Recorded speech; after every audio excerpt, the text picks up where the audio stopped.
آخری سانس تک عقیدہ حق پہ استقامت نصیب فرمائے، موت کی ہچکی ہو زبان پہ ورد علی ولی اللہ جاری فرمائے، قبر کی پہلی رات ہو زیارت امیر نصیب فرمائے، قیامت کی صبح ہو شفاعت شبیر نصیب فرمائے، وارث کریم کے ظہور میں تاجیل فرمائے، دعائیں قبولیت تک پہنچائیں، سہارا درود کا لیں، بلند آواز سے صلوات پڑھے اللہ۔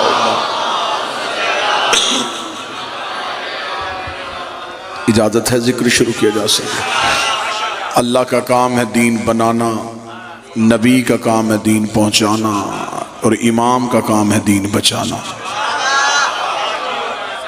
دین اللہ بناتا ہے، پہنچاتا اس کا رسول ہے، بچاتا اس کا امام ہے۔ دین بھی اللہ بناتا ہے، نبی بھی اللہ بناتا ہے، امام بھی اللہ بناتا ہے۔ بندوں کا بنایا دین بھی ٹھیک نہیں ہوتا، بندوں کا بنایا نبی بھی ٹھیک نہیں ہوتا، تو بندوں کا بنایا امام بھی ٹھیک نہیں ہوتا۔ بندوں کے بنائے دین میں بھی غلطی، بندوں کے بنائے نبی میں بھی غلطی، بندوں کے بنائے امام میں بھی غلطی۔ مذہب اسلام کے فرقوں میں سے ایک فرقہ نہیں بلکہ مذہب اسلام میں مذہب جعفریہ، اسلام ہی کو شیعہ کہتے ہیں، شیعہ ہی کو اسلام کہتے ہیں۔ میں اسے اسلام کا فرقہ نہیں کہوں گا، یہ مذہب ہے جو نبی کے دور سے زندہ تھا اور اب تک زندہ چلا رہا ہے۔ میں ملت تشیع کی ترجمانی کرتے ہوئے ببانگ دوحل منبر سے یہ اعلان کروں گا، مسجد سے لے کے خانہ کعبہ کے صحن تک ہم دیوار کعبہ پہ ہاتھ رکھ کے اعلان کرنے کے لیے تیار ہیں، ہم نے 12 مانے ہیں، بنائے نہیں ہیں۔ بادشاہ حسین عزت عطا فرمائے۔ ہم نے جنہیں ماننا ہے، ہم نے انہیں ماننا ہے، ہم نے انہیں بنایا نہیں ہے۔ ہمارے 12 ائمہ میں سے ایک بھی ہمارا بنایا ہوا نہیں، بنائے اللہ نے، ہاں ہم نے صرف مانے ہیں۔ دین میں امام کی ضرورت بڑی ہے، دین میں امام کی اہمیت بڑی ہے۔ وجہ کیا ہے؟ میں وجہ پڑھ دیتا ہوں۔ اللہ قرآن میں ہمیں کہتا ہے نماز پڑھو، میرے مالک کیسے؟ فرمایا جیسے میرا نبی پڑھتا تھا۔ متوجہ صاحبان ہیں مکمل؟ خدا حکم کرتا ہے نماز پڑھو۔ ابھی قرآن منبر پہ لے آؤ، بائے بسم اللہ سے لے کے سینے والناس تک قرآن میں حکم نماز ہے، طریقہ نماز نہیں۔ خدا نے یہ نہیں بتایا اتنی دیر قیام کرو، یہ سورت پڑھو، رکوع میں اتنی دیر جھکو، سجدہ اتنی دیر کرو، فجر کی نماز میں اتنی رکعتیں پڑھو، ظہر کی اتنی پڑھو، یہ نہیں۔ حکم ہے نماز پڑھو، کیسے؟ جیسے نبی پڑھتا تھا۔ روزہ رکھو، میرے مالک کتنی دیر کا؟ جتنی دیر کا نبی رکھتا تھا۔ زکوٰۃ دو، میرے مالک کتنی؟ جتنی میرا نبی دیتا تھا۔ کعبے کے چکر کاٹو، طواف کرو، میرے مالک کتنی دفعہ چکر لگائیں؟ جتنے میرے نبی لگاتا تھا۔ خدا نے ہمیں پورے دین میں نبی کا محتاج کر دیا۔ نبی کی اطاعت کے بغیر نہ نماز پڑھی جا سکتی ہے، نبی کی اطاعت کے بغیر نہ روزہ رکھا جا سکتا۔ اب ہم بہت بعد میں آنے والے لوگ ہیں، ہمیں کون بتائے گا کہ نبی کیسے پڑھتے تھے؟ قرآن نے تو حکم دیا ہے۔ جب حدیث کی کتابوں میں آئے تو کسی امام نے کوئی حدیث لکھی، کسی نے کوئی حدیث لکھی، کسی نے کوئی حدیث لکھی۔ ہر ایک نے اپنے امام کے کہنے پہ نماز کا طریقہ بدل دیا۔ کسی نے یہاں ہاتھ رکھ لیے، کسی نے یہاں ہاتھ رکھ لیے، کسی نے یہاں ہاتھ رکھ لیے۔ یہ جھگڑا قرآن کا نہیں تھا، امام کا تھا۔ یہ لڑائی قرآن نے شروع نہیں کی، امام نے شروع کی ہے۔ یہاں ہاتھ باندھنے والا نیچے کرنے کو تیار نہیں، نیچے ہاتھ باندھنے والا اوپر کرنے کو تیار نہیں، کھولنے والا باندھنے کو تیار نہیں، باندھنے والا کھولنے کو تیار نہیں۔ ہر بندہ کہتا ہے میری نماز ٹھیک ہے، میری نماز ٹھیک ہے، میری نماز ٹھیک ہے۔ یہ لڑائیاں بعد میں کریں گے، نماز کس کی ٹھیک ہے پہلے یہ پتہ کرتے ہیں امام کس کا ٹھیک ہے۔ جو بول سکے وہ ہاتھ اٹھائے۔ پہلے یہ طے کرتے ہیں کہ امام کس کا ٹھیک ہے۔ جس کا امام ٹھیک اس کی نماز ٹھیک۔ بسم اللہ صاحب، جس کا امام ٹھیک اس کا روزہ ٹھیک، کیونکہ امام معیار ہے عبادت کا۔ جنگ صفین اویس کرنی نے اپنے نوکر سے کہا مجھے وضو کے لیے پانی دے. وضو کا برتن نوکر کے ہاتھ میں تھا یا ادھر سے جنگ کا تبل بچ گیا. وہی اویس جس نے کہا تھا مجھے وضو کا پانی دے، اسی اویس کی آواز ہے جلدی کر گھوڑے پہ زین رکھ. اسے کہا حضور کدھر؟ فرمایا جنگ کے لیے. سرکار مسلح بھی جا کے آیا ہوں. فرمایا شرم نہیں آ رہی؟ نماز تو جنگ کے لیے جا رہی. اسے خبر تھی میں امام کو چھوڑ کے عبادت کروں گا تو اللہ عبادت کو قبول ہی نہیں کرے.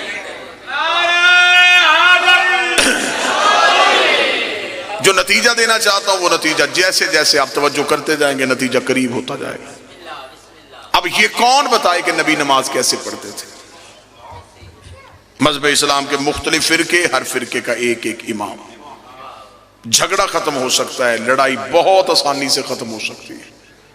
جس نے جو امام لے کے آنا ہے ہم ماننے کے لیے تیار ہیں، لیکن کوئی اپنا امام نام سامنے رکھ کے بتائے کہ کیا اس کے امام نے نبی کو نماز پڑھتے دیکھا ہے؟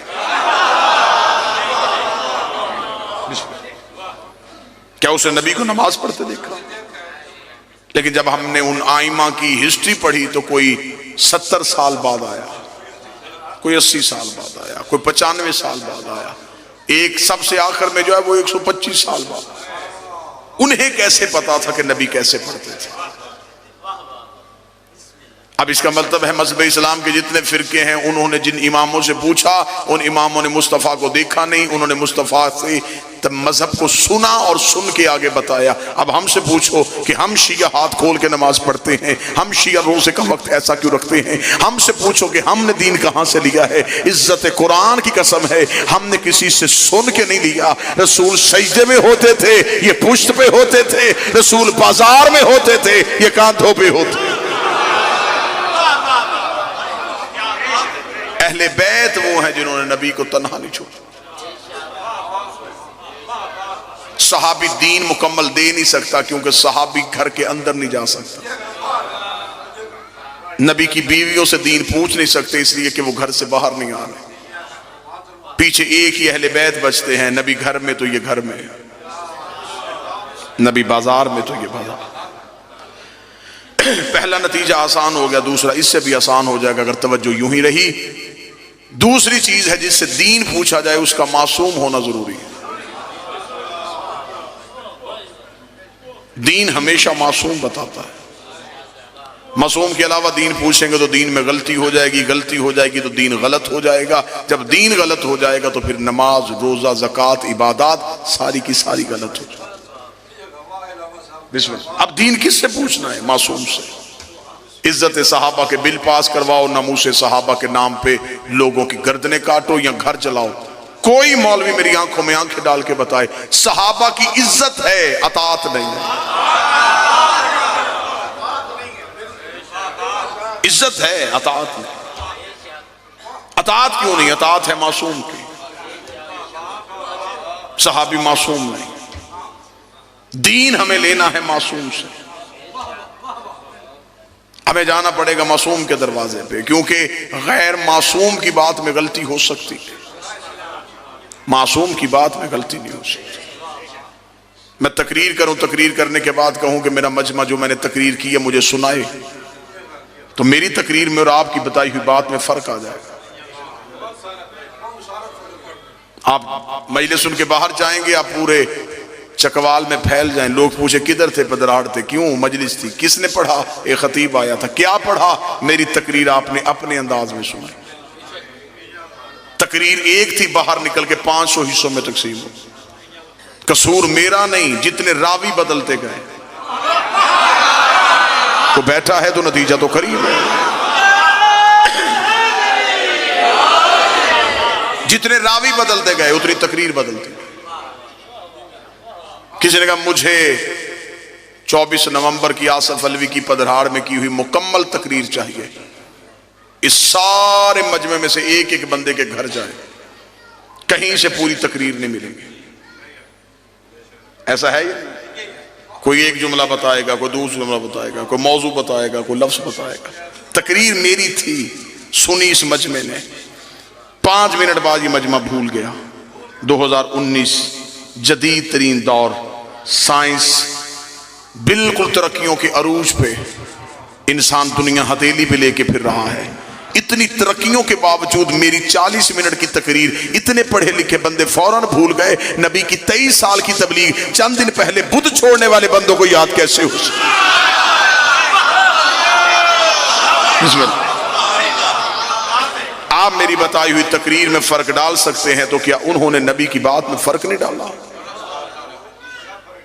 آپ میری تقریر میں فرق ڈالیں گے تو کوئی مسئلہ نہیں بنے گا، لیکن جب انہوں نے نبی کی بات میں فرق ڈالا تو اس فرق نے فرقہ بنا دیا۔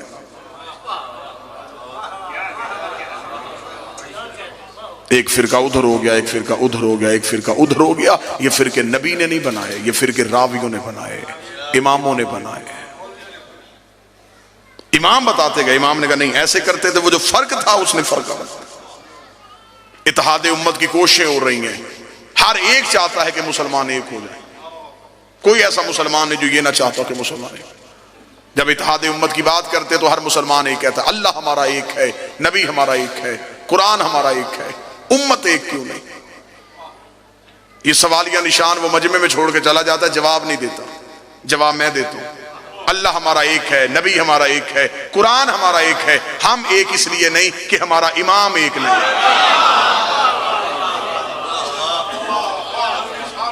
امت ایک ہو جائے گی جس دن امام ایک ہو جائے گا، اور ہمیں انتظار ہے کہ جب امام آئے گا پھر ہر ایک کو اسی کے قدموں میں آنا پڑے گا، اور اس دن دین بالکل صحیح ہو جائے گا جب امام ایک ہو جائے گا۔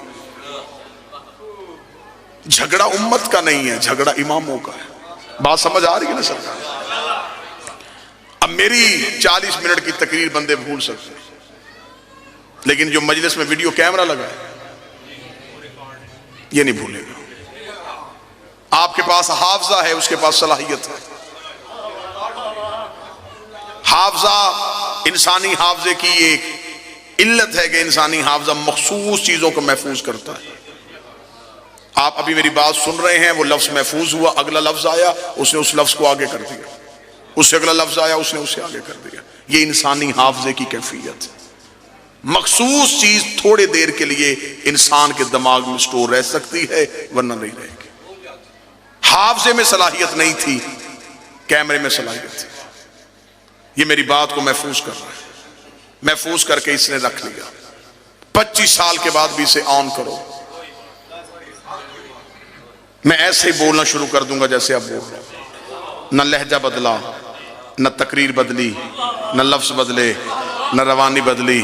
پدھراڑ میں اگر لفظ کی قدر ہے تو میں یہیں پہ نتیجہ دینے لگا ہوں۔ ہم شیعہ مطمئن اس لیے ہیں، نبوت بول رہی تھی، امامت محفوظ کر رہی تھی، نبوت بول رہی تھی، امامت محفوظ کر رہی تھی۔ 25 سال کے بعد علی نے مدینے کی مسجد میں آ کے نماز پڑھائی تو اندھے صحابی نے چیخ مار کے کہا آج محمد والی نماز یاد ہے۔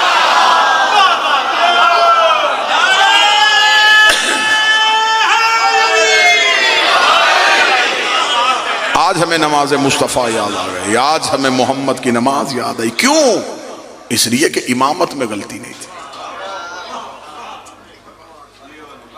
زمیندار ذمہ دار زیرک چہرے میرے سامنے تشریف فرما ہے، خلافت والوں کے گھر میں لڑائی دکھا سکتا ہوں، امامت والوں کے گھر لڑائی نہیں۔ میں باپ بیٹوں کے ہاتھوں قتل دکھا سکتا ہوں، خلافت والوں کے گھر۔ حکومت کے لیے بھائی کا خون کرنا دکھا سکتا ہوں، لیکن خلافت والوں کے گھر حکومت کا لالچ تھا نا، طاقت کا لالچ تھا۔ امامت والوں کے گھر یہ لڑائی نہیں۔ جاؤ جا کے شیعہ مذہب کی ساری تاریخیں چھان مارو، کسی امام کے 18 بھی بیٹے تھے، امام کے جانے کے بعد امامت پہ لڑائی نہیں ہوئی۔